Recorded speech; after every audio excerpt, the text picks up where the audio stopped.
Okay जी, अब हम drugs पढ़ते हैं कौन सी ड्रग्स यूज़ होती हैं एस्जिमा के लिए और सीओपीडी के लिए। सीओपीडी और एस्जिमा की ड्रग्स ऑलमोस्ट सेम होती हैं, थोड़ी सी डिफरेंट हैं, वो मैं आपको साथ साथ बताती जाऊँगी। अब हम यूज़ करते हैं बीटा टू के क्लास वन हम पढ़ते हैं, जो कि है बीटा टू के एगोनिस्ट। और बीटा टू के एगोनिस्ट हमने पढ़ा था क्लासिफिकेशन के अंदर, ये दो तरह की होती हैं, short acting and long acting. Short acting में आप याद कर लें एल्बिटरॉल, जो कि वेंटोलिन के नाम से अक्सर हॉस्पिटल में मौजूद होती है। और सेकंड जो है वो है हमारे पास लॉन्ग एक्टिंग, जो कि है साल्मेट्रोल और फ्लोरमेट्रोल।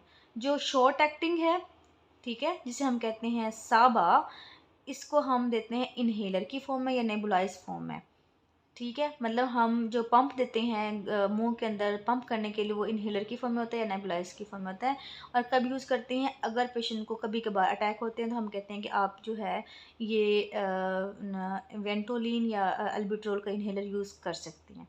इसने काम क्या करना है हम ऑलरेडी पढ़ के आए हुए हैं, अब हमारे लिए आसानी है। इसने क्या करना है कि ये स्टिमुलेट करेगा एडिनालेज साइक्लेज को। ठीक है, जहाँ हमने पढ़ा था कि एटीपी से जो है वो सीएमपी बन रहा था, सीएमपी बन रहा था, तो वो बनाता है एडिनालेज साइक्लेज इंजाइम। सो मेनली इसने क्या काम करना है कि एडिनालेज साइक्लेज इंजाइम को स्टिमुलेट करना है, सीएमपी लेवल को बढ़ा देगा। इसके बढ़ने से ब्रोंक्यूल्स के स्मूथ मसल्स जो हैं वो रिलैक्स हो जाएंगे तो ब्रोंको डायलेशन हो जाएगी। तो इस मैकेनिज्म के थ्रू जो हमारे बीटा टू के एगोनिस्ट हैं वो काम कर रही होती हैं। लॉन्ग एक्टिंग जो है मेनली वो यूज़ करते हैं हम कॉर्टिकोस्टेरॉइड के साथ, कम्बिनेशन के फॉर्म में, ये भी इन्हेलर की फॉर्म में आते हैं, कंबाइंड फॉर्म में आते हैं। कैप्सूल होता है जो कि इन्हेलर के अंदर डाल के उसको पंप करना होता है मुंह के अंदर।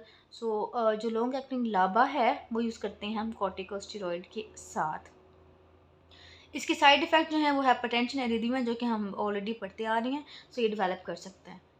अब हम चलते हैं नेक्स्ट ग्रुप, हमारे है जो है मस्करीनिक के एंटागोनिस्ट। ये भी बहुत इंपॉर्टेंट है, आपका यूक्यू है। मस्करीनिक के एंटागोनिस्ट में है शॉर्ट एक्टिंग और वही लॉन्ग एक्टिंग, सामा और लामा। सामा में जो है इप्रोट्रोपियम है, इप्रोट्रोपियम को इप्रोट्रोपियम ब्रोमाइड कहते हैं मेनली। इसका रूट क्या होता है, ये भी इनहेलर की फॉर्म में हम देते होते हैं। और लॉन्ग एक्टिव में कौन सा आता है, ट्यूट्रोपियम आता है। ठीक है, और ये हम जो है इसको यूज़ कर सकते हैं विद कॉर्टिकोस्टेरॉइड्स।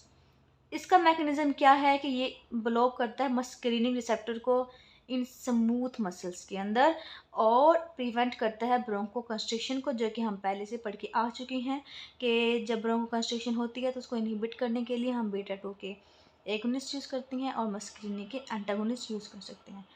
सो आपको एक क्वेश्चन पूछा गया है कि इप्रोट्रोपियम बेटर क्यों है एट्रोपिन से। एट्रोपिन का जो है वो लंग्स पे इतना अच्छा इफेक्ट नहीं है, जबकि एप्रोट्रोपियम का स्पेशली लंग पे इफेक्ट ज़्यादा है। और एट्रोपिन जो है वो बाकी बॉडी रिएक्शन भी देता है, एंटी मस्कुलिनिक इफेक्ट देता है, जबकि एप्रोट्रोपियम जो है वो बॉडी के बाकी सिस्टम पे इतना ज़्यादा एक्ट नहीं करता, लेकिन ये लंग्स पे इसका अच्छा इफेक्ट आता है। थर्ड हमारी क्लासिफिकेशन है steroids. Steroids are very important, आपसे बार बार क्वेश्चन में पूछा गया है स्टीरॉइड्स का। स्टीरॉइड्स जो है वो तीन तरह के होते हैं, इनहेल्ड, ओरल और आईवी। आपसे क्वेश्चन पूछते हैं मेनली इनहेल्ड के बारे में कि इनहेल्ड कॉर्टिकोस्टेरॉइड के नाम बताएं। मैंने तीन लिखे हैं, आप इससे ज़्यादा भी याद कर सकते हैं गूगल करके, लेकिन तीन ही बहुत हैं, काफ़ी हैं। इनहेल्ड में नाम याद कर लें, बैक्लोमेथासोन, फ्लूटिकासोन, बुडिसानाइड। ठीक है, ये क्या करते हैं मेनली, स्टीरॉइड्स का मैकेनिज्म ये है कि इसने इनहिबिट करनी है सिंथेसिस ऑफ साइटोकाइंस को। कैसे, ग्लूकोकॉर्टिकोइड रिसेप्टर को ब्लॉक करके। इससे क्या होगा कि एक तो इंटरल्यूकन्स जो हैं वो भी कम हो जाएंगे, साथ एनएफ के बीटा को भी इनएक्टिव करता है, और थर्ड फोर्थ इसका मैकेनिज्म क्या है कि ये इम्यूनोसप्रेसिव इफेक्ट भी देता है। स्टीरॉइड्स को हम बाकी एक और जगह भी डिटेल से पढ़ेंगे। सो ये सारे मैकेनिज्म जो है वो स्टीरॉइड्स के हैं। सो आपके इनहेल्ड आपको याद होना चाहिए, साथ इनका मैकेनिज्म याद होना चाहिए। ओरल में जो है प्रेडनिसोन आता है और आईवी में मिथाइल प्रेडनिसोलोन आता है। इसका जो अगर हम साइड इफ़ेक्ट की बात करें तो ये ओरल कैंडिडियासिस करवा सकते हैं। हमें पता है कि जब भी पेशेंट को इम्यूनोसप्रेसिव थेरेपी दी जाए तो उसको जो है फंगल इन्फेक्शन होने के चांसेस होते हैं। ओके जी, नेक्स्ट के जो हमारी ड्रग्स हैं ये स्पेशली एस्जिमा के लिए हैं। पिछली वाली सीओपीडी के लिए भी यूज़ कर सकते थे, लेकिन ये वाली ड्रग्स हम स्पेशली एस्जिमा में यूज़ करते होते हैं। अब इसमें कौन कौन सी हैं, इसमें है लिकोट्राइन्स रिसेप्टर के एंटागोनिस्ट। लिकोट्राइन्स के हमने पढ़े थे, दो तरह के थे कि जो कि रिसेप्टर पे एक्ट करते थे, वो कौन से, मोंटिलोकास्ट और जेफिरलोकास्ट, 2 तरह की ड्रग्स थी जो कि हम पर ओरल देते हैं, और हमें पता है कि ये इनहिबिट करता है LTD4 को, ताकि वो अपने रिसेप्टर पे एक्ट ना करे। मेनली मोंटेलोकास्ट का भी यूज़ करते हैं जब पेशेंट जो है वो एस्पिरिन से सेंसिटिव हो। सेकंड जो हमने किया था कि लाइपोक्सिजीनेज को इनहिबिट कर रहा था वो था ज़िलियोटन, और ये ब्लॉक करता था कि एराकिडोनिक एसिड जो है वो लिकोटाइन में कन्वर्ट ना हो। ये भी हम पहले से मैकेनिज्म कर चुके हैं। उसके बाद हम बात करते हैं एंटीबॉडीज़ की। सो एंटीबॉडीज़ में जो है मेनली वो कौन सा है, अमेलिजुमैब है, ठीक है, इंजेक्शन की फॉर्म में आता है सबकट। इसने क्या करना है, हमने पहले पढ़ चुके हैं कि ये इनहिबिट करता है IgE की binding to the IgE receptor on mast cells, ताकि उसकी डीग्रेनुलेशन ना हो, ठीक है, वो स्टिमुलेट ना हो। उसके बाद हमने बात की थी क्रोमोलिन की। क्रोमोलिन मेनली क्या करता है कि इनहिबिट करता है डीग्रेनुलेशन को, ठीक है, इनहिबिट मास्ट सेल्स की डीग्रेनुलेशन को, ताकि वो रिलीज़ ना हो, हिस्टामीन ल्यूकोट्राइन्स वगैरह रिलीज़ ना हो। उसके बाद नेक्स्ट जो हमारी क्लास है वो है हमारी थियोफाइलिन्स। मिथाइलजेंथिस के नाम से है, ये भी इम्पॉर्टेंट है, आपका UQ है। इसके पूछा गया है कि आप मिथाइलजेंथिन्स के नाम लिखने हैं, इसका मैकेनिज्म लिखना है और इसके साइड इफ़ेक्ट लिखने हैं। मिथाइलजेंथिन में जो है वो मेनली आती है थियोफाइलिन, और मेनली एक कैफीन है, थियोफाइलिन है इसमें, और इसमें सेकंड जो है अमाइनोफाइलिन भी है, और थर्ड आप डॉक्सोफाइलिन भी लिख सकते हैं। इसका मैकेनिज्म जो है वो कम्प्लेक्स है, लेकिन अगर हम देखें तो ये ब्रोंकोडायलेशन करवाता है। कैसे करवाता है, इसने इनहिबिट करना है फास्फोडाइस्ट्रेस इंजाइम को। जहाँ हम पढ़ रहे थे कि ATP कन्वर्ट होता है इनटू CAMP में, और CAMP टूटता है AMP में। सो इसको CAMP को AMP में कन्वर्ट टूटने के लिए कौन सा एंजाइम होता है, फास्फोडाइस्ट्रेस एंजाइम होता है। अगर हम इसको इनहिबिट कर दें तो AMP में CAMP कन्वर्ट नहीं होगा, CAMP ज़्यादा हो जाएगा, ज़्यादा होगा तो ब्रोंकोडाइलेशन होगी। तो इस तरह से जो है ये इसका मैकेनिज्म है। सेकंड इसका काम ये है कि ये इन्फ्लामेटरी सेल फंक्शन को भी डाउन रेगुलेट करता है, ताकि इन्फ्लामेशन कम से कम हो। ये मेटाबोलाइज होता है by P450, and drug drug interaction भी इसका होता है, इसलिए हम इसको बहुत ही न्यूरोथेरेपेटिक इंडेक्स है, इसलिए हम इसको इतना ज़्यादा देते नहीं है पेशेंट को, इसके लेवल्स को बार बार मॉनिटर करना पड़ता है। इसके साइड इफ़ेक्ट भी ज़्यादा हैं जो कि इसकी लिमिट करते हैं इसकी यूज़ को। साइड इफ़ेक्ट में कौन कौन सी हैं, इसकी GI टॉक्सिसिटी हो सकती है, नोजिया वॉमिटिंग हो सकता है, न्यूरोटॉक्सिसिटी हो सकती है, कार्डियोटॉक्सिसिटी हो सकती है, कार्डियोटॉक्सिसिटी में सुपरावेंट्रिकुलर टैकिकार्डिया हो सकता है, और सीजर्स हो सकते हैं। मीन्स सीएनएस की इन्वॉल्वमेंट भी हो सकती है, GIT की इन्वॉल्वमेंट भी होती है, और कार्डिक की इन्वॉल्वमेंट भी हो जाती है, ठीक है। सो ये सारे जो हैं इसके अंदर डेवलप कर सकते हैं, मेजर ऑर्गन को इफ़ेक्ट करता है, इसलिए हम इसको कम से कम यूज़ करते हैं। जो ये ऊपर वाली यहाँ तक ड्रग्स थी, ये मेनली जो क्रोमोफिलिन तक जो ड्रग्स हैं वो सारी सारी एस्दिमा के लिए मेनली ड्रग्स होती हैं, लेकिन थियोफाइलिन को हम एस्दिमा में यूज़ करते हैं, लेकिन साथ साथ COPD में भी यूज़ कर सकते हैं। आपका बहुत ही इंपॉर्टेंट UQ आता है कि पेशेंट आया है 18 ईयर्स का छोटा बच्चा, चाइल्ड की हिस्ट्री देंगे, और विद एक्यूट एक्सर्बेशन ऑफ एस्दिमा, सीधे सीधा नहीं कहेंगे, लेकिन कहेंगे कि वो अटैक के साथ आया तो वो एक्यूट एक्सर्बेशन होती है। आप किस तरह मैनेज करेंगे। सो पेशेंट को अपने मैनेज करना है same to same, as such अपने लिख देना है। सबसे पहले पेशेंट आएगा, आपने ऑक्सीजन लगा देनी है, उसको ऑक्सीजन इनहेलेशन देनी है, ठीक है, हाई फ्लो ऑक्सीजन दे देनी है। उसके बाद नेबुलाइज करेंगे पेशेंट को विद एल्बिडारोल। उसके बाद आप उसको IV या ओरल जो है उसको कॉर्टिकोस्टेरॉइड दे देंगे। अगर बहुत सीवियर कंडीशन है पेशेंट की तो आप IV दे देंगे। अगर पेशेंट मॉडरेट के साथ आया है तो आप जो है इसको ओरल कॉर्टिकोस्टेरॉइड दे देंगे। कैसे देंगे, प्रेडनिसोन देंगे 60 mg डेली, और मिथाइलप्रेडनिसोलोन देंगे IV की फॉर्म में 80 mg IV 8 ऑरली। इसके अलावा आप एप्रोट्रोपिन भी दे सकते हैं, और IV मैग्नीशियम सल्फेट भी दे सकते हैं अगर पेशेंट की कंडीशन जो है वो सीरियस है।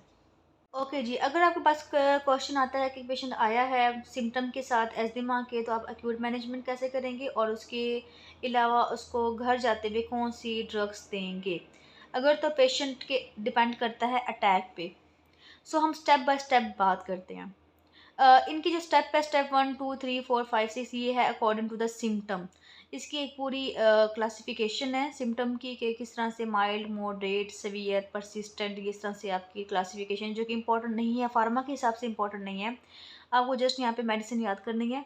लेकिन अगर आप पढ़ना चाहते हैं तो आप इसको जो है वो अपने बुक से पढ़ सकते हैं या गूगल करके पढ़ सकते हैं। स्टेप 1 में क्या होता है कि मेनली पेशेंट को जो है वो हफ्ते में एक दफ़ा अटैक हो रहा होता है, और नाइट में जो है वो महीने में एक दफ़ा अटैक होता है। एक दफ़ा या 2 दफ़ा अटैक हो सकता है। महीने में बहुत कम अटैक है। नाइट नाइट के जो अटैक है वो कम है, लेकिन दिन में जो है वो हफ्ते में एक दफ़ा हो रहा है। तो हम उसको सिर्फ़ और सिर्फ साबा देते हैं, जो कि है शॉर्ट एक्टिंग बीटा के एगोनिस्ट एल्ब्यूटरॉल देते हैं। फिर स्टेप 2 पे आ जाते हैं। स्टेप 2 पे ये है कि पेशेंट को नाइट में जो है वो सिम्पटम बढ़ने लगे हैं। नाइट पे वो बार-बार जाग उठता है। महीने में 2 दफ़ा से ज़्यादा वो रात में जागता है, और हफ़्ते में जो है उसको 2 अटैक हो रहे हैं। फिर हमने इसके अंदर इन्हेल्ड कॉर्टिकोस्टेरॉइड जो है वो ऐड करते हैं। मतलब साबा के साथ हमने इन्हेल्ड कॉर्टिकोस्टेरॉइड ऐड करने हैं। स्टेप 3 में क्या करते हैं? स्टेप 3 में जो है हम पेशेंट कहता है कि मुझे जो है महीने में मैं 4 से 5 दफ़ा जागता हूँ रात को अटैक की वजह से, और साथ मुझे हफ़्ते में 3 से 4 दिन जो है वो रहता है, मतलब इसका मॉडरेट हो गया है। फिर हमने इसके अंदर मीडियम जो है इन्हेल्ड कॉर्टिकोस्टेरॉइड देंगे। अब हमने शॉर्ट की बजाय हमने लॉन्ग एक्टिंग बीटा एगोनिस्ट जो है वो यूज़ कर लेना है इसके अंदर। इसमें जो हमारे पास लॉन्ग एक्टिंग थे वो हमारे कौन से थे? फॉर्मेट्रोल था, जो कि हम कहते थे लॉन्ग एक्टिंग है, और इसके अलावा सालमेट्रोल। ये 2 जो हैं ड्रग यूज़ होती हैं। इन दोनों ड्रग्स में से हमने जो है ना वो लाबा एक ऐड कर देंगे, साथ हमने जो इन्हेल्ड कॉर्टिकोस्टेरॉइड है वो थोड़ा-सा हमने बढ़ा दी है इसकी डोज़। स्टेप 4 में सेम वही रहेगा। इसमें भी पेशेंट यही कहता है कि मुझे जो है 3 से 4 हफ़्ते में 3 से 4 दफ़ा अटैक होते हैं, और रात को महीने में मैं काफ़ी दफ़ा जाग जाता हूँ। तभी हमने ये डोज़ रखनी है। अब क्या हुआ कि अब जो है पेशेंट को परसिस्टेंट में क्या है कि पेशेंट को हर टाइम जो है वो उसको एस्थमा के अटैक महसूस होते हैं, या उसको जो है ब्रोंको कंस्ट्रिक्शन हो रही है। तब हमने उस पेशेंट को, मतलब इन मेडिसिन के बावजूद उसको सिम्पटम आ रहे हैं, फिर हमने उसको हाई डोज इनहेल्ड कॉर्टिकोस्टेरॉइड देंगे, साथ लाबा ऐड कर देंगे, जो कि एडिड है। सॉरी, लाबा जो है वो पहले से एडिड है। स्टेप 6 में पेशेंट की कंडीशन बहुत ज़्यादा सीवियर होती है। पेशेंट को जो है वो नाइट हर रोज़ वो रात को जागता है, पूरे हफ्ते में 7 दिन रात को हर टाइम जागता है। एस्जिमा के अटैक की वजह से वो सो नहीं पाता, और दिन में भी उसको मल्टीपल टाइम जो है परसिस्टेंटली सीवियर जो है उसको अटैक रहते हैं। फिर हमने हाई डोज जो है इनहेल कॉर्टिकोस्टेरॉइड दिए हुए हैं ऑलरेडी, लाबा भी दिया हुआ है। अब हम क्या कर सकते हैं कि हम उसके अंदर ओरल स्टीरॉइड्स ऐड कर देंगे, ताकि उसके इन्फ्लेमेटरी मेडिएटर्स कम से कम हो जाएँ। ये सीवियर कंडीशन में हम इसको देते हैं। साथ ही साथ जो है वो हम इसके अंदर जो है लिकोटाइन रिसेप्टर के जो हैं एंटागोनिस्ट वो इसके अंदर ऐड कर सकते हैं। थियोफाइलिन को ऐड कर सकते हैं, और माइलिज़ुमैब को फर्दर जो है हम इसको ऐड कर सकते हैं। ये जो है उसके पेशेंट की घर की मैनेजमेंट है। अकॉर्डिंग टू द सिम्पटम और सीवियरिटी जो है आप उसको घर के लिए ये मेडिसिन दे सकते हैं। मेनली जो हम देते हैं वो इस स्टेप पे हम देते हैं, ये दोनों हम उनको ऐड करते हैं। अगर पेशेंट के सिम्पटम ज़्यादा आ रहे हैं तो हम मीडियम इनहेल कॉर्टिकोस्टेरॉइड प्लस साबा जो है वो ऐड कर देते हैं।